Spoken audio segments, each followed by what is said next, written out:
le hic et le hockey de Caladan. Et c'est ce soir, un vendredi chaud.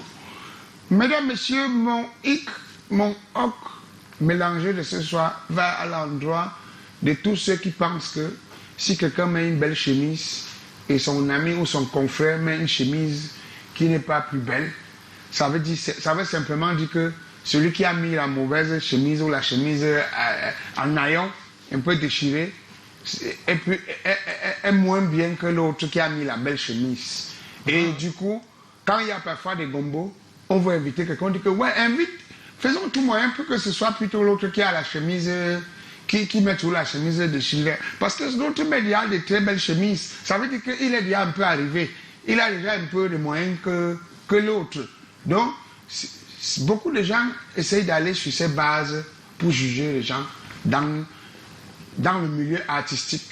Et moi, j'ai pris ce temps, j'ai observé et j'ai décidé dire ici ce soir à tous ceux qui nous regardent dans la vie artistique en personne, en particulier, ne jugez jamais l'artiste de celui qui a les moyens parce qu'il vit dans une belle maison. Oui, on dit que tu as trop le gombo, on ne va pas ajouter l'autre sur ça. Il a une belle voiture ou parce qu'il s'habille bien, mieux que l'autre qui est à côté, et de surcroît, il faut avoir pitié de lui, de l'autre qui ne s'habille pas bien, qui n'a pas une belle voiture, parce qu'il faut lui donner l'occasion d'avoir une belle voiture. Mais ce que certains ne savent pas, en principe, c'est que quoi? C'est que vous vous êtes jamais posé la question de savoir pourquoi l'autre n'a pas une belle voiture. Sûrement, la belle voiture n'est pas sa priorité. Et s'il faut voir d'abord dans le domaine financier, ceux qui ont le cap plus que l'autre, parfois celui que tu juges dans l'apparence physiquement, que c'est plutôt peut-être l'autre qui a un moyen que lui. Parfois, vous allez voir au fond que c'est plutôt celui que tu vois avec la pitié, qui a plus de moyens, je dis bien plus de moyens, plus à l'état brut, que celui que tu vas le voir avec une belle chemise. Parce que l'habit ne fait pas le moine. Beaucoup oublient ça. Et il y en a qui ont leur argent, qui partent investir dans un village, qui donnent à une bordel, qui loge 3 petites, et vous n'allez jamais voir ça sur eux. Et maintenant, avec quoi jugez-vous cela? D'autres voient parce que parfois tu payes les répétitions à l'enfant, tu as ton enfant bien vécu, on trouve que tu es déjà bien. Alors que c'est même chez toi qu'on doit souvent dire que mais ça c'est un garçon qui souffre, qui se bat corps et âme. Il faut même l'encourager. Beaucoup prennent leur argent, ils font n'importe quoi avec. Et quand vous voyez l'autre qui a un peu mis peut-être une belle paire de lunettes Cartier, vous dites que non, s'il a déjà une paire de lunettes Cartier, qu'il est arrivé, il n'a plus besoin de rien. Il n'a plus besoin de rien. Et essayons de voir le cas de l'autre. Alors que l'autre que vous pensez voir son cas, pouvait déjà acheter 14 lunettes Cartier, mais son argent peut-être, c'est pour boire le vin dans un quartier et immobiliser 3 auberges pour loger les petits. Et maintenant, vous vous mettez à juger simplement les gens par rapport. Moi, j'ai compris un jour, on cherchait une présentatrice pour un événement.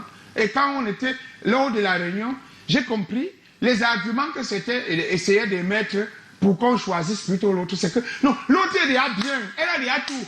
Mais moi, elle est déjà, elle a un bon mari, vraiment, elle s'habille bien, elle a une belle voiture, elle aime vraiment. Non. Alors que l'autre se cherche encore. Quand on la voit, on sent que non. Je préfère qu'on prenne plutôt l'autre. C'est comme ça qu'on juge les choses. Même pour avoir un bon mariage, il y a des sacrifices à faire.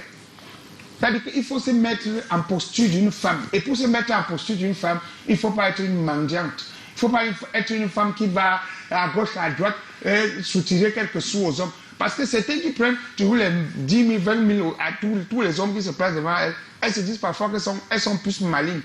Et après, au fond, à la forme, on se rend compte qu'elles ne sont rien. Même avoir un bon mariage, ce n'est pas facile. C'est toujours, ça émane toujours d'un respect.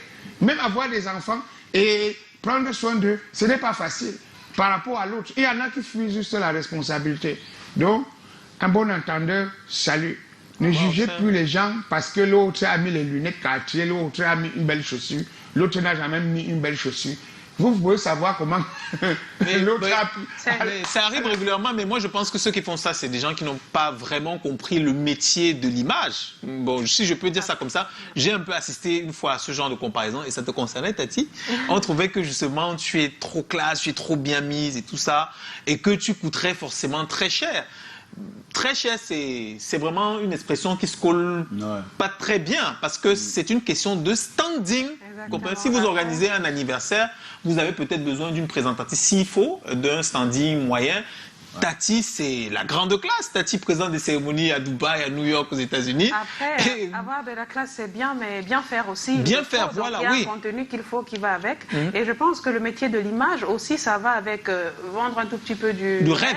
Voilà. Être bien mise, enfin, ça part avec pour ma part. Maintenant, l'habit ne fait pas le moine, c'est un très beau message. On a des artistes comme Rabarabi qui ne s'est jamais vêti d'habits à 1 milliard de francs CFA, mais qui reste le patron. Il investit, il est un investisseur, même s'il n'a pas les vêtements, il a autre chose.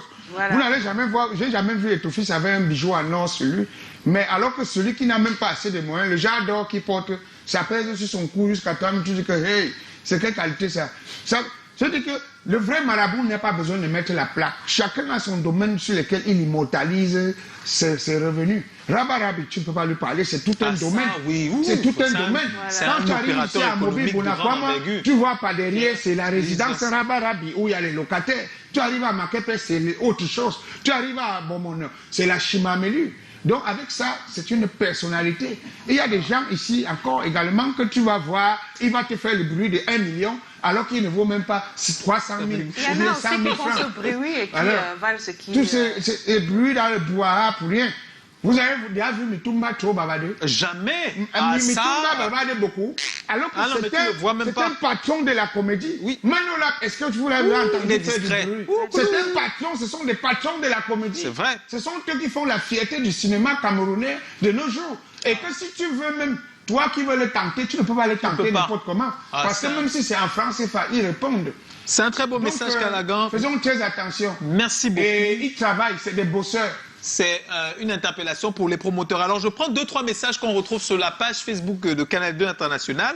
Il y a Savio Nana qui dit à ton endroit, du Péral, on dirait Taïk quand tu chantes. Savio Nana, toujours, qui dit c'est cool du Péral. Mémé Lagrasse, c'est comment? Et il y a Benjamin Nia qui t'appelle du Péral Zor, si je ne me trompe pas. Waouh, c'est des personnes qui sont juste fascinées et qui peut-être te découvrent. Hein, mais si on a eu l'occasion de t'écouter chanter, c'est juste excellent. Donald Joseph, c'est notre réalisateur. Il y a Collins, il y a Cyril et Bertrand de l'autre côté. On va enchaîner avec le thème juste après le jingle.